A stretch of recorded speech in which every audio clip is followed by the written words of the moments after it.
결국 우리 시니어, 지금까지는 제가 액티브 시니어에 대한 말씀을 많이 드렸어요. 그래서 우리 시니어들도 사역자가 될 수 있다, 그리고 사역을 해야 된다, 이런 강조를 많이 했는데, 그러나 그럼에도 불구하고 여전히 시니어분들은 연약하세요. 특히 말씀드렸던 것처럼 어느 시점을 넘어가면은 이제 체력적인, 이건 뭐 하나님의 섭리예요. 연약해질 수밖에 없는 상황. 그렇기 때문에 이 연약해지는 이 부분을 우리가 잘 배려하고 돌봐야 되는 게 또 교회의 사역입니다. 액티브 시니어로 해서 우리가 미션을 이루는 그 삶도 중요하지만 또 한면으로는 우리가 연약해진 이 시니어를 어떻게 잘 돌봐야 합니다. 여기에 대해서 우리가 또 생각을 해야 돼요. 그리고 같은 맥락에서 기쁘고 즐겁게 살아가실 수 있도록 우리가 교회가 어떻게 연구할 수 있나, 또 하나님의 인도하심을 받을 건가, 여기에 대해서 라고 하는 이 구절에서 더 관심을 갖게 됩니다. 그 이유는 우리 오늘 조현성 목사님 강의 중에도 있었지만 시니어가 되는 과정은 적응하는 과정이에요. 적응. 상실의 과정입니다. 상실의 과정. 시니어가 된다는 것은 첫째, 육체적으로 반납을 하는 거예요. 뭐를 반납하느냐? 미모를 반납해야 돼요. 미모를 반납하고, 여러분들 머리카락을 반납해야 되고, 일을 반납하셔야 되고, 시간이 지나면 다 반납을 하시더라고요. 보면은 저도 이제 흰머리가 제법 나고 있고요. 또 이는 입이 뭐 많이 고쳤어요. 많이 고쳤고, 또 관절염도 알아봤고, 여러 가지로. 그리고 우리 시니어분들, 여기 자리에 계신 분들, 염색 안 하시고 만나면 어떻게 될까요? 염색을 안 하시고 만나면 우리가 지금 이 바라보는 느낌과는 또 전혀 다른 느낌이 올 거예요. 그만큼 우리가 현대적인 문화 때문에, 의료시설 때문에 우리가 이렇게 젊게 보이는 거고, 굿 뉴스는 뭐냐 하면 앞으로 우리 후배 시대 후배들은 더 젊게 보이면서 살 수 있어요. 그게 시니어들을 젊게 만드는 곳에 지금 온 비즈니스들이 다 혈안이 되어 있습니다. 왜? 사람들은 다 젊게 보이고 싶습니다. 그러니 메디칼도 전부 주름살을 올려가지고, 이 주름살을 한국 갈 때마다 한 번씩 주름살을 펴고는 학생이 있었어요. 가가지고는 갔다만 오면 젊어집니다. 한 번씩 갔다 오더니 나중에 배꼽이 여기 와 있더래요. 근데 그럼에도 불구하고 사람이 젊어지고 싶잖아요. 저도 사실은 이 염색을 어떨 때 한 번씩 해요. 언제 하느냐 하면 우리 권사님들이 뒤에서 보다가 아유 우리 목사님도 이제 뭐 형편없는데 이제 이렇게 흰머리가 많이 났네 이러면은 어떨 땐 그래 저도 한 번씩 해요. 너무 많더라고요. 나이 들어 보인다는 거에 대해서는 다 싫어하는데, 지금 바이오테크놀로지가 너무 발전해가지고 제가 마지막에 바이오테크놀로지 하는 회사를 하다가 왔어요. 그러고서 이제 교육자가 됐는데, 앞으로는 우리 스템셀이라고 줄기세포라고 들어보셨죠? 이렇게 해서 그 줄기세포를 이용해서 주름도 펴고, 또 뭐 간이 나쁘다 그러면 간하고 교체하고, 또 어디 위가 나쁘다 그러면 위 교체하고, 이제 이렇게 되는 거예요. 뭐 수술했어 이렇게 아니라 갈았어? 뭐 이제 이렇게 서로 있다고 갈면 되니까 갈면서 계속 하는 거예요. 그래서 영국의 유명한 캠브리지 대학 같은데 지금 그 수염을 이만큼 기르고 다니는 생물학자가 있는데, 메디칼 바이올로지스트, 그분 세계적으로 유명한 분이에요. 근데 그분의 주장은 뭐냐면 사람이 영생할 수 있다는 거예요. 그건 뭐 성경적으로 맞지 않는데, 자기는 그 메디컬 DNA 상으로, 세포상으로 그게 가능하다고 지금 얘기를 하고 있고, 그건 극단적으로 됐지만, 그러나 여러 형편에서 우리 지금 생활 환경은 더 건강하고 젊은 모습으로 살아갈 수 있게 됩니다. 근데 이제 문제는 다 그렇진 않아요. 결국엔 관리, 자기 관리, 그리고 여러 가지 경제적인 문제, 뭐 이런 복합적인 문제들이 앞으로 우리 삶을 굉장히 지금까지와는 경험하지 못했던 문제들을 우리가 함께 다가오는 거예요. 그래서 그러나 우리 모두는 보편적으로 다 건강하게 사셔야 되잖아요. 건강하게 사셔야 되는 이 가야 되는데 그 점에 있어서 우리가 기억해야 될 게 한 가지가 있어요. 그래서 71페이지 보시면 은퇴 생활과 노후화 과정에 일정한 패턴이 있어요. 그건 뭐냐면 사람이 65세 이후에 이미 제가 한 말씀 드렸지만 65세 이후가 지나면 일단 즐거운 시간을 가지려는 시간 그 마음이 있고 그러다가 상실 이제 건강을 상실하고 여러 가지 면에서 문제가 생기는 이런 시기가 오고 그리고 마지막으로 배우자가 상실하고 혼자 남게 되는 이런 시기가 옵니다. 그러고 난 날에 더 지나면은 이제 의존하고 있다가 이제 임종을 하게 되는 이런 라이프 사이클이 있어요. 이 라이프 사이클을 우리가 잘 보면서 우리가 이제 그 뒷장으로 넘어가 보면 72페이지에 가보면 우리는 다 유희 기간이 길다가 상실도 짧고 독고도 짧고 그리고 의존도 짧고 그러다가 돌아가신 거예요. 한마디로 얘기하면 9988-234 들어보셨죠? 99세까지 팔팔하게 살다가 2, 3일 앓고 돌아가신다. 그건 이제 꿈의 소원이 꿈에도 소원이 9988-234 요즘은 2, 3, 4, 1까지 붙었더라고요. 뭐냐면 99세까지 팔팔하게 살다가 2, 3, 4일 앓다가 1 다시 일어난다. 안 죽어. 끝까지 가야 돼. 1이 다시 붙어버렸어요. 그만큼 우리가 건강하게 살기를 원하는데 이게 우리의 꿈이에요. 근데 그 드라마틱한 건 이런 거죠. 78세가 되신 우리 장로님 한 분이 우리 교회는 아니지만 건장한 모습에 너무나 건강한 모습에 아침마다 하이킹을 하시고 걷고 다니시는데 그날도 여전히 걸으러 나가셨다가 다른 분들하고 조금 뒤에 늘 내려오시는 버릇이 있어서 뒤에 오는데 그날따라 오질 않는 거예요. 어떻게 됐나 해서 봤더니 이제 하루택이 내려오는데 혼자 계시는 중에 하루택에 와서 돌아가셨어요. 그래서 뭐 77세 5년 전이니까 한 72세 뭐 이런 되셨을 때 또 혼자서 이렇게 하루택으로 돌아가신 모습 이제 그걸 보면은 우리가 생각하는 것처럼 그렇게 유희하다가 갑자기 돌아가시는 그것도 안타깝더라고요. 그 또한 안타깝더라고요. 그래서 이건 뭐 참 꿈에 바람대로 다 한다 하더라도 역시 돌아가신다는 건 좀 슬픈 일인데 그러나 이 교회적으로 봐서는 아무튼 건강하게 살아가시고 그렇게 어떻게 가시더라도 뭐 그런 건강한 모습을 가지기를 바라는 마음이지만 결국에는 그렇게 건강하게만 살지 못하고 다들 이렇게 중간에 아프시게 되는 게 일반적이라고. 다들 조금씩 아프세요. 그러니까 시니어들 모임에 가가지고 내가 어디 아프다 그러면 그거는 별 큰 뉴스가 아니에요. 왜냐하면 다들 아프니까. 그러니까 뭐 조금씩 아프면 일도 아니에요. 그러다 보니까는 이 조금씩 아프지만 여하튼 아픈 분들 그리고 갑작스러운 배우자의 이별을 통해서 혼자 되신 분들 또 갑작스러운 어떤 스트로크라든가 이런 거에서 의존이 할 수밖에 없는 분이 계신 분들 이런 분들이 우리 교회적으로는 또 돌보는 대상입니다. 이런 약한 말이 어떤 그런 분들이에요. 그래서 건강을 갑자기 잃은 분들 뭐 우리 당연히 실망하죠. 그런데 혼자 되신 분들에 대한 우리 케어링들이 굉장히 필요하다. 그리고 갑작스러운 이별 속에서 느끼는 상실감, 그 고독감, 그 우울감 이런 것들이 우리가 생각하는 것보다 굉장히 커요. 그래서 크기 때문에 여러분들 많이 돌보시라는 그 말씀도 있지만 더 중요한 것은 심리적으로 그렇게 아픔이 있다는 것을 이해해 주시라는 거예요. 혼자 남는다는 건 몇 살이 되든 힘든 겁니다. 그래서 그거를 이해하시고 우리가 목표적인 노력을 해야 되고요. 그리고 난 다음에 이 의존적인 그런 삶이 되면 그 가운데 우리가 또 여러 가지 어려움들을 겪게 됩니다.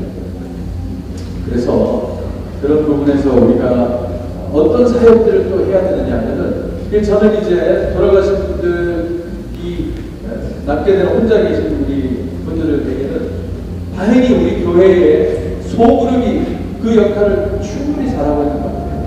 소그룹들이 그런 분들을 계속적으로 만나고 식사해주고 또 위로해주고 함께해주고 이런 소그룹이 우리 가운데 너무나 중요하고 또 그러나 형편이 바뀌어가지고 소그룹을 떠나기를 원하는 경우도 또 자연스럽습니다. 부부간에 다 있는데 자기 혼자 있다면 자기가 떠나려 한다는 것도 우리가 자연스럽게 받아들이면서 그분들이 갈 수 있도록 길을 또 마련해드리고 또 케어링 해드리고, 그리고 몸이 아프거나 이런 분들을 위해서 우리가 그 선한 사마리안 사역 같은 것도 우리가 얘기를 해야 된다는 것도 말씀을 드리면서, 우리 뒷장이라고 하면 73페이지를 하면은 시니어가 가장 두려워하는 것이 뭔가, 여기에 대해서 우리가 다시 공감을 하면서 가야 되겠는데요.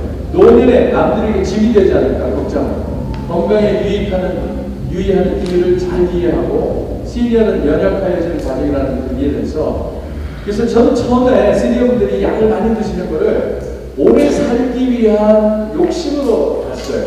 근데 사역을 하면서 제가 깨달은 거는 오래 사는 것에 대한 욕심보다도 짐이 될 거에 대한 두려움이 심리적으로 크다.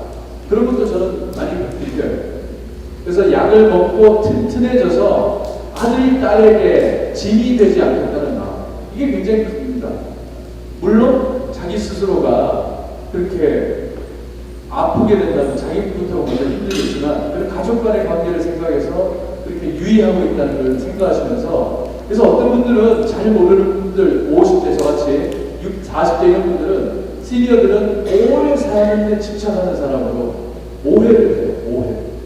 근데 그게 아니라는 거예요.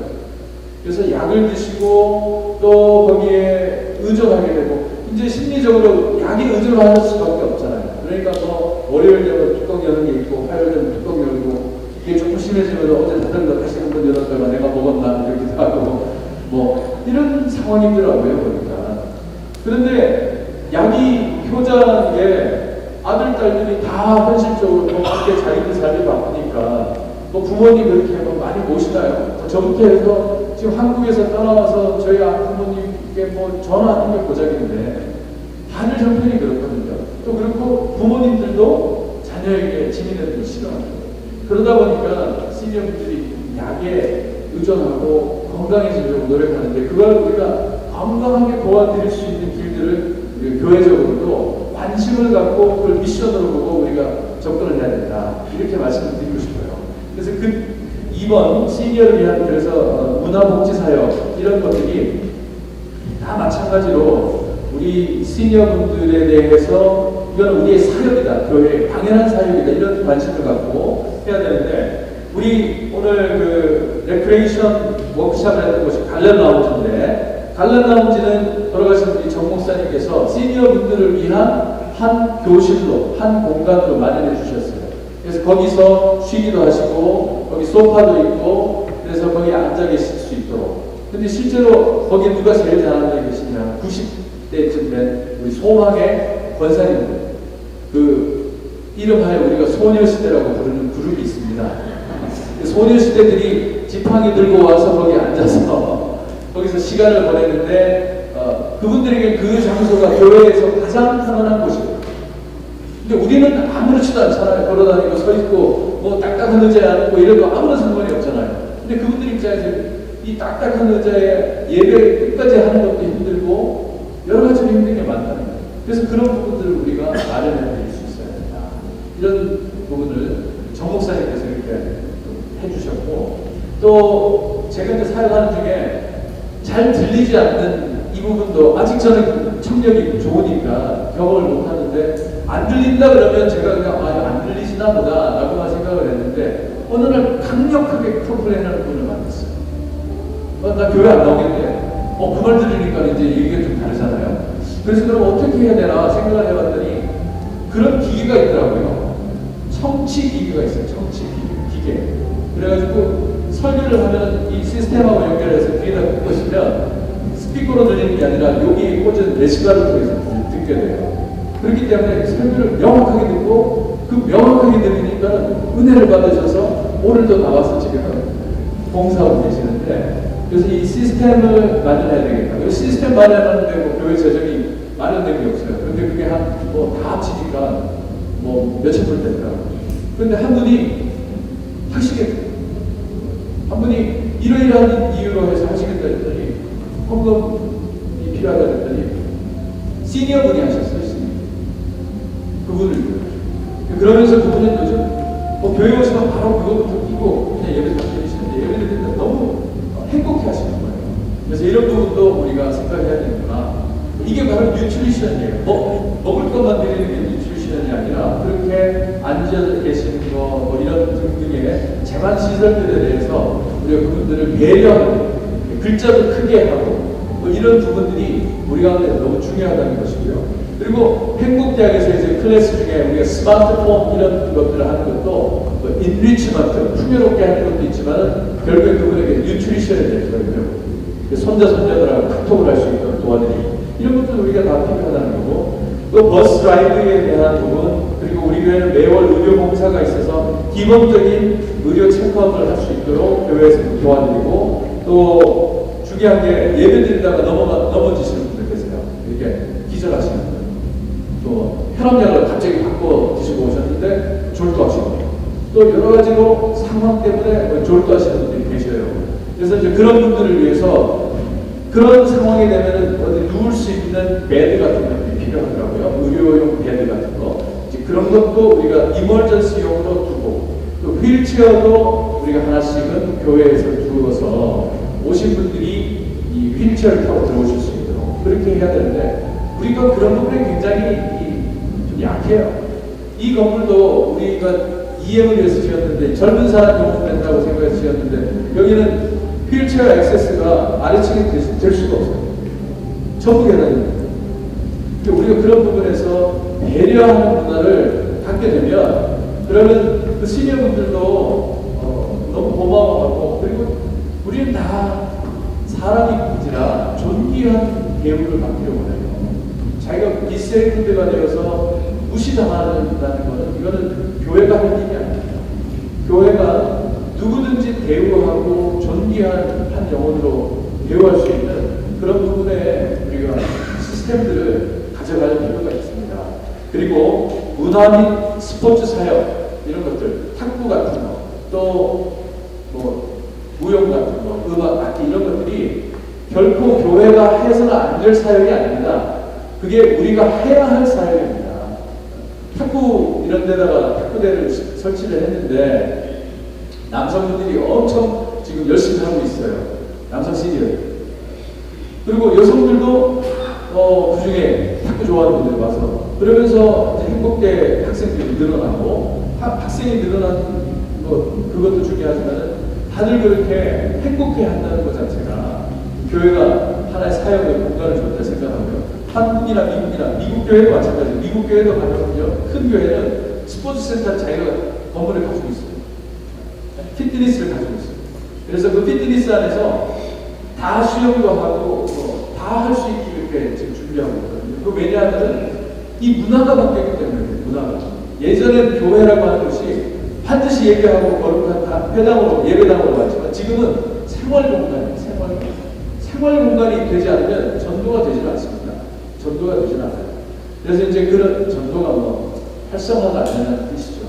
그러니까 그런 의미에서 우리가 현대적인 사고방식에서 시니어 사역도 우리가 생각해야 되고, 그런 차원에서 그 다음 페이지 14페이지 가서 보면 우리가 지역복지 의료기관과 연계하자, 이런 그 말씀도 3번에 이렇게 나오는데, 지역복지 의료기관과 연계한다는 건 뭐냐면요, 우리 시니어들 때문에 먹고 사는 병원도 많습니다.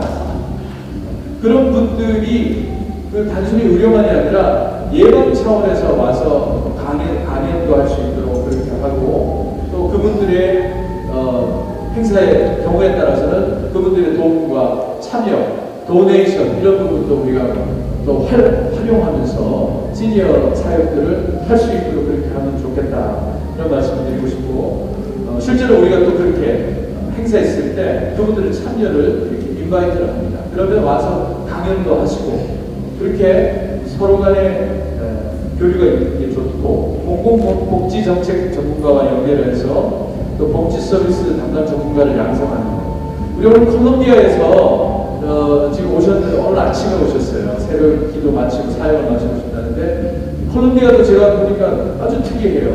지금 젊으신 우리 복지사역 전문가 우리하고 같이 오셨는데, 저렇게 제너레이션, 인터 제너레이션을 통해 가지고 그 연구하고 노하우를 아는 분들이 감독이 자꾸 시니어 사역에 관여를 해서 그 노, 하우도 중요하지만 노, 페어도 중요해요.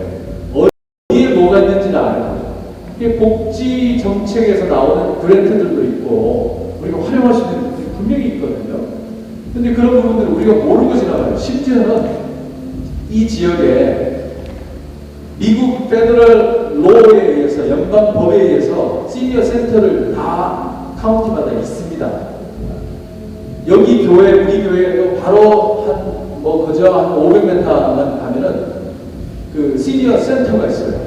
거기 가면은 미국 사람이라면 가면은 아침부터 해서 밥도 먹고 하루 종일 자기가 뭐 수영도 하고 이런 그런 프로그램들이 있다는 거예요. 근데 우리가 거기 500m 안에 시니어 센터가 있는 걸 아는 분 손 들어보세요. 200명이 앉았는데 아무도 없어요. 우리하고 상관이 없이 그냥 지나게 된다는 거예요.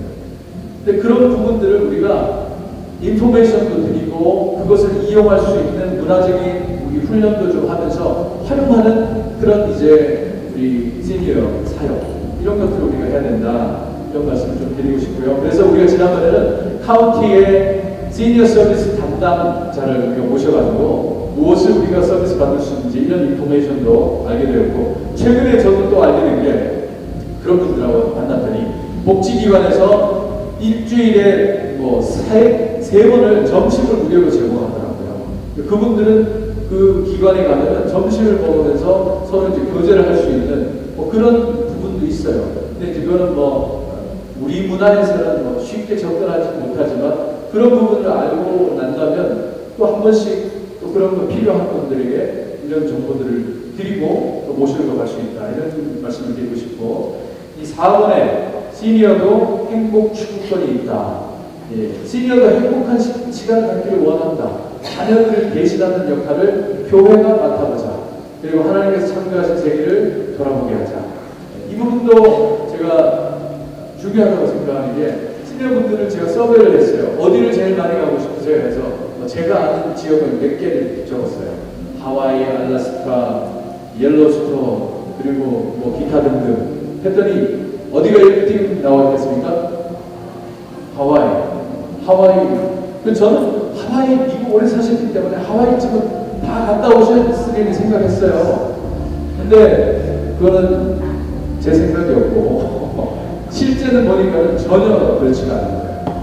살기 바빠가지고 그저 비즈니스 하기 바빠가지고 그러다가 시간 나가고 지금 혼자 나가는데 갈 사람이 없어. 첫째 데려갈 사람이 없어. 자녀들 보고 같이 가자니 입도 뻥긋한 용기가 안 나요. 그리고 친구들하고 가자니 저도 모르고 나도 몰라. 불안하게 서로 마찬가지예요. 믿고 갈 수 있는 사람들하고 갔으면 좋겠는데 여행사하고 가자니 그것도 좀 그렇고 그러는 중에 이제 생각해보면요. 이런 분들을 같이 모시고 가야 되겠다 이런 생각을 하게 돼서 그래서 제가 사실은 6년 전에 그러니까 2010년도에 7년 전에 2010년도에 제가 크루즈를 제가 45명을 제가 그냥 모시고 갔어요. 혼자 그때는 막 제가 여행사에 듣고 다 예약하고 이렇게 해가지고 45명 가실 분들 줄 서세요 그랬더니 줄을 쫙 서시더라고요. 그래서 제가 이거 가야 되는 거구나. 그래서 제가 간다 그랬더니 교회에서 분위기가 이상해져. 김재홍 전도사는 이 목사님 김재홍 목사는 노는 것밖에 모른다 그러고 막 그러는 거예요. 그래서 이거 그러면 이름이라도 바꿔야 되겠다 해가지고 선상수련회 이렇게 해가지고 그래서 시니어를 위한 선상수련회 이렇게 바꿨더니 이게 뭔가 이상하긴 한데 수련회라 그러니까 그냥 넘어가게 된 거예요. 그래가지고 이제 예배 프로그램 짜가지고 아침에 예배 드리는 거. 그리고서 이제 가서 사실 저녁도 예배 드리려고 했거든요. 근데 그때 분위기상 도저히 예배할 수 있는 분위기가 아니에요. 새벽에는 아무도 일어나지도 않으니까 배 안에서 예배가 되더라고요. 예배하니까 너무 좋아요. 같이 예배 드리고 그리고 밥도 같이 먹고 하루 종일 그리고 나가서 또 버스 타고 투어도 하고 그러고서 돌아와서 또 이거는 크루즈를 갔더니 좋은 게 뭐냐 하면 집 걱정을 안 해도 돼요. 주무시는 거 걱정 안 해도 되고 밥을 걱정을 하나도 안 해도 돼요. 그냥 들어오면 다 해결이 되니까요.